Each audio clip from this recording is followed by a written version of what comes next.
Nurse J, Nursing the Truth. I hope everyone's having a great day. So go check out my early video that I made about the goddess. See how she strikes with you today, friends. So now we're going to go on and we are going to say, and we're going to be talking about the hidden goddess. Yes, I'm on my goddess series this week. So I hope you learn and I hope you research and keep moving forward to really what is going on and how you can deal with all of these issues and how you can get to the divine. Now,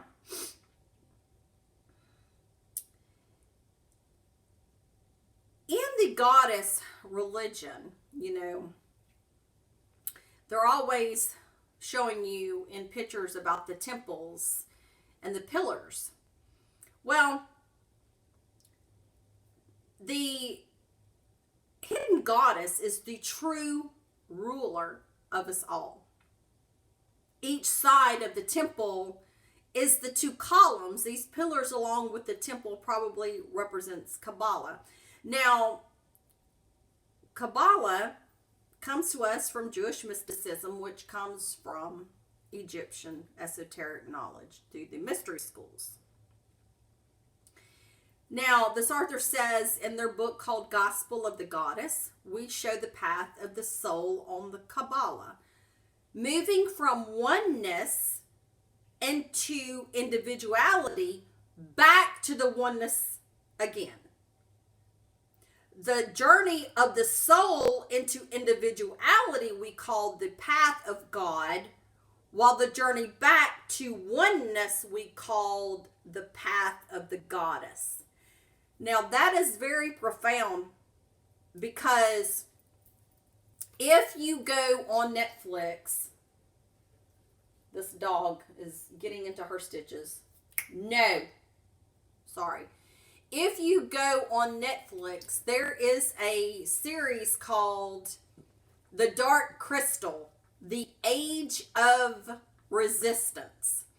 Now, as we know, Jim Henson knew a lot of esoteric knowledge, and his daughter, Lisa, I believe, has made a new version of The Dark Crystal. So go watch the original Dark Crystal and then pick it up where his daughter has just put out the episodes of The Dark Crystal, The Age of Resistance. I promise you, this is a lot of esoteric knowledge. You have to. And what I just read to you about the oneness gets divided, and then when you die, the two meet and go to the one. Very, very profound. It was in the movie. These people are telling you this. Now,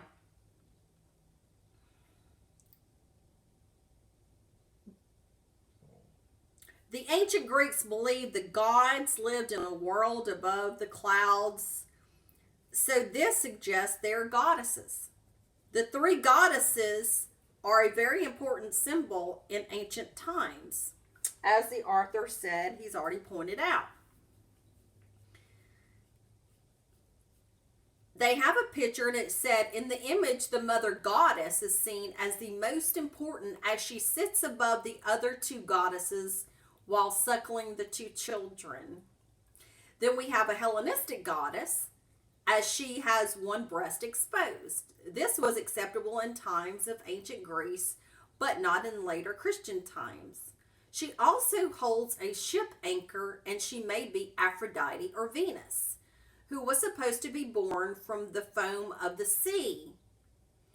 Also, the moon controls the tide of the sea, and women's menstrual cycle is 1 lunar month. Then we have third goddess on her knees. This would be more like the behavior of the Christianized Virgin Mary. So in this trinity, we have the very ancient mother goddess, who all life was created. Then we have the more Hellenistic goddess who ruled the heavens alongside male gods. Then we find the Virgin Mary, who was the goddess within a very patriarchal religion. This picture then also shows the gradual downfall of goddess worship. Okay. The Ankh is an ancient Egyptian religious symbol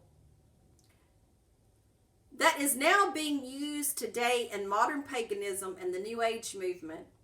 It is shaped like a Christian cross, except that it has an oval shape in the top part of the cross. When asked what this symbol means, these people explain it means love or life. When looking at this symbol, it is possible to see a symbol of a vagina at the top and a phallic symbol below. So it can be seen as a symbol of sexual love, and from sexual intercourse comes life, which makes sense, as the ancient Egyptians, priests and priestesses, did use sex intercourse frequently in their religious rites.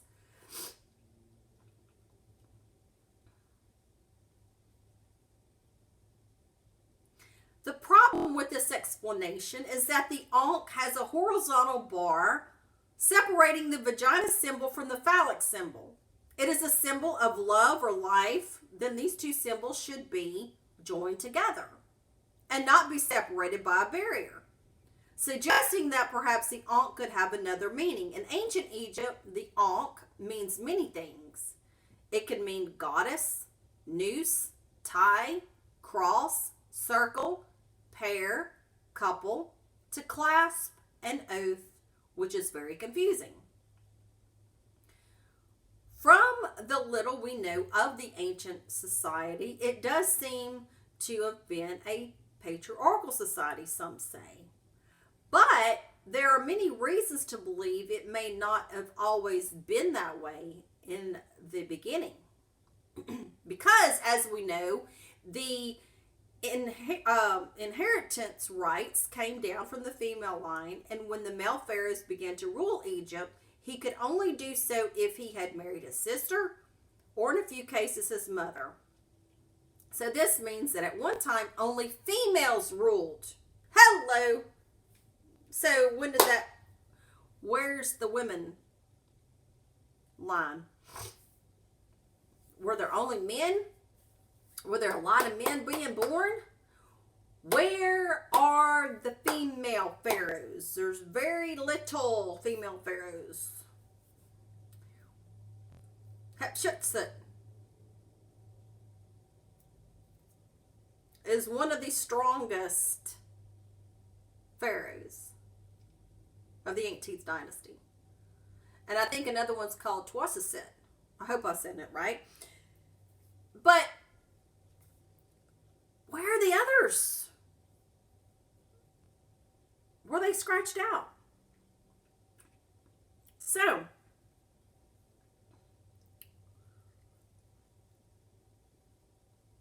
another way of understanding the changes in ancient Egyptian society is how the status of deities had changed over time. The further one goes back into ancient Egypt, the more goddesses are in charge, which are probably reflecting the power and status of women in the society. Then as time went on, the gods gained more and more prominence, which also probably reflected the growing status of men. There, it seems, backlashes to this growing trend. At one time in the Egyptian mythology, Isis was demoted from her role as divine mother to simply being a minor goddess who was just the daughter of the goddess Nut and the god Geb. So she got booted. Now, who did that? Now, if you did that, little Egyptian, I'm kind of mad at you right now. But you'll get yours. And Sunny, all right, there she is, little Sunny. So, this was probably a reflection of the declining status of the priestesses of Isis. Then it seems she made a comeback, as though the following story says. The sun god Ra took over role of creator god. And Isis was the goddess of mothering and sorcery. Isis then made an enchanted snake bite and Ra, and then she told Ra she could only heal him if she knew his true name. Ra was forced to reveal this to Isis and she healed him. But now knowing his name, she had power equal to him. The story would then be a reflection of the growing status of Isis religion in Egyptian society at that time. Isis gained even more prominence when the Romans conquered Egypt, and the Romans adopted her as one of their goddesses. She became so popular that for a while she became the major religion in the Roman Empire before Christianity took hold. And Isis even lived on in Christianity. Okay. So there comes a problem. If Isis worship was adopted into the Roman pantheon of gods, and people were worshiping that, then all of this in the Bible saying that Christianity had been spread to all nations and was all over the place by Paul. And that the first Christians were at Antioch. But see, people, what you have to realize is there was a lot of sects, and there was nothing combined of each of the little sects, all mushed and gathered in a washing machine and then put out on paper. So this was even more than the Gnostic cults was going on. So Isis even lived on, and many Southern European churches have what is called Black Madonnas. Now this is a mystery because why would there be Black Madonnas in European churches?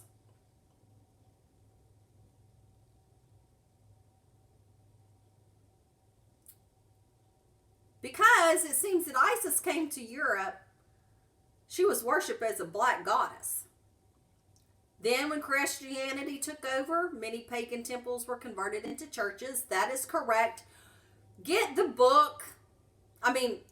Go look for the book online called The Devil's Pulpit. Go to the Devil's Pulpit archive.org and it'll pull up, and it was a book, I think written in the 1800s, early 1900s, by a guy that was going to be a reverend, and when he got in to do the seminary, he found out all kinds of bullshit. And so all the pagan temple sites that you call pagan and evil by the Catholic Church, they just built their bullshit on top of the pagan temples and called it a church. And then took all of the, gods, Venus, Jupiter, Mars, and then put a little halo on it and called it St. Peter. Hotep, and I shay on that one. Check it out. Now,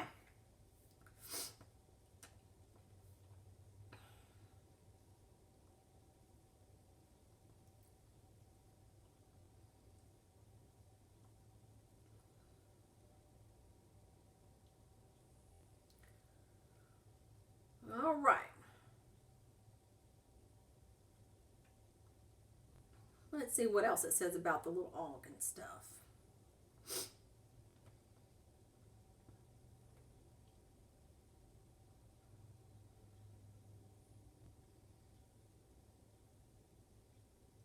The Ankh symbol, in the situation, the Ankh symbol, the symbol of matriarchy, which was greatly revered by the Egyptians, would have been an embarrassment to later patriarchal rulers and priests.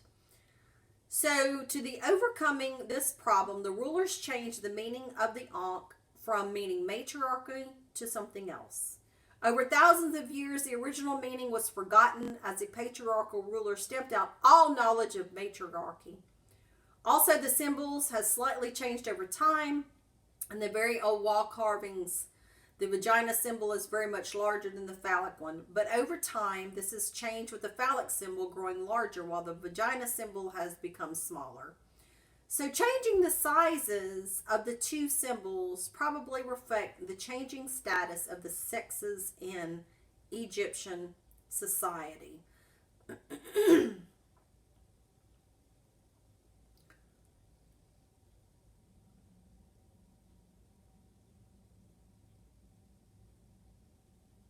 Some old pictures that are in this book.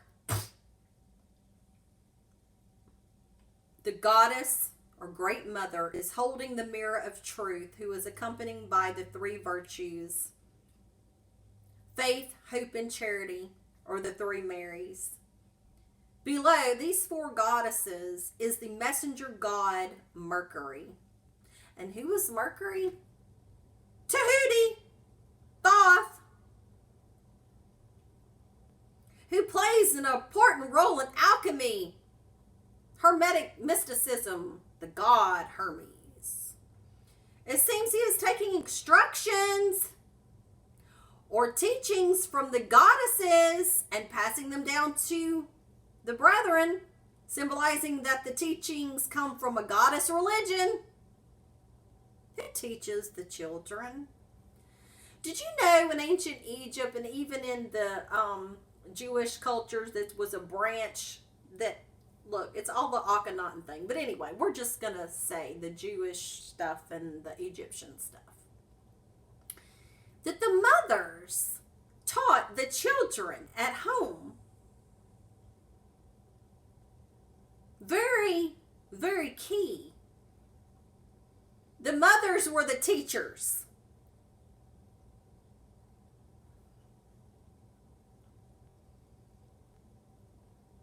Before Christianity, there were both goddesses and god temples in the pagan world.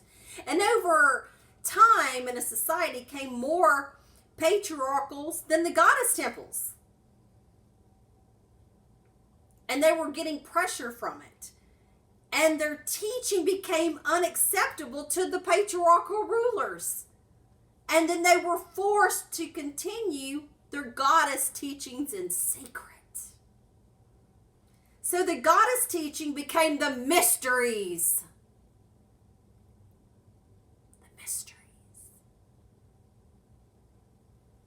As these goddess temples were forced to teach their followings the teachings as decreed by the patriarchal rulers, they could only give out their goddess teachings to trustworthy followers whom they knew wouldn't betray them to the authorities.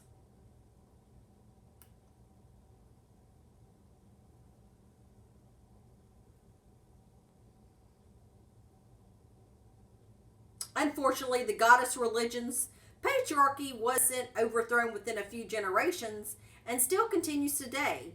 So they had to find ways to survive hundreds of years of persecution. When Christianity took control of the Roman Empire, the mystery schools were persecuted. The Gnostics were persecuted. The Bogomils were persecuted. The Cathars were persecuted. And the list goes on and on. And mainly the whole country of France was decimated. And they went underground, and their teachings became known as the occult, which means hidden knowledge. And alchemy was an important part of the occult, and how to find the elixir of immortal life with gold. And these alchemists were able to study ancient texts, practice pagan rituals, or do scientific research and escape the persecution of the church. Isaac Newton was one of them.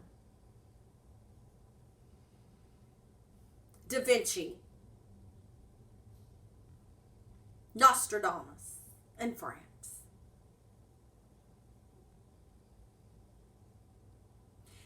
Because the church authorities wanted more gold or a recipe for eternity, they left the alchemists alone and even financed them, hoping they would achieve what they claimed they could do, which was a clever move by the secret goddess movement. By appealing to patriarchal rulers' greed and fear of death, they managed to survive. The most well-known alchemists were the scientists Roger Bacon and Isaac Newton, who were not only alchemists, but probably Freemasons.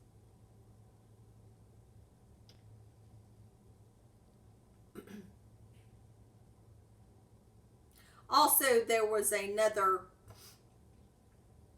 picture. Alchemy, as represented by the god Mercury, Thoth, Tahuti. Then if he is proved worthy, he is taught about the triple goddess. Then if that is acceptable to him, he finally learns about the great mother of prehistoric times, where he will finally learn the true origins.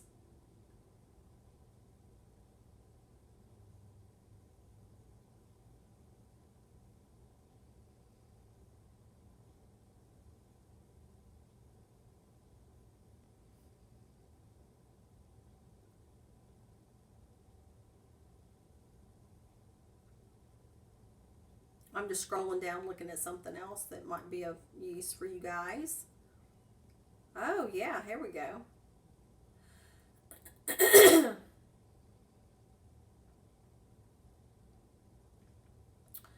So, oh yeah, here it is. I'm sorry, guys. When you go into a church or a temple, when we have a royal arch in all of these churches, especially in Europe, which all of this information was well known hundreds of years ago, was representing the Great Mother. Another meaning is the religion of the Great Mother. She is for the common people. She is for the poor. She is for the sick, and she is for the suffering. In fact, it is only by the return of the Great Mother as a dominant religion can these problems be solved. Because patriarchy has only brought to the world warfare, violence, injustice, poverty, greed, suffering, lying, and damaging effects.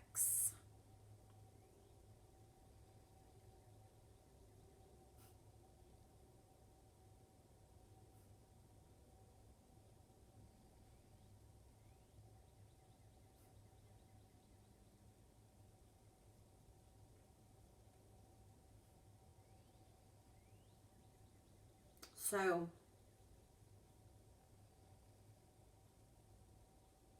even a cave represents the Great Mother.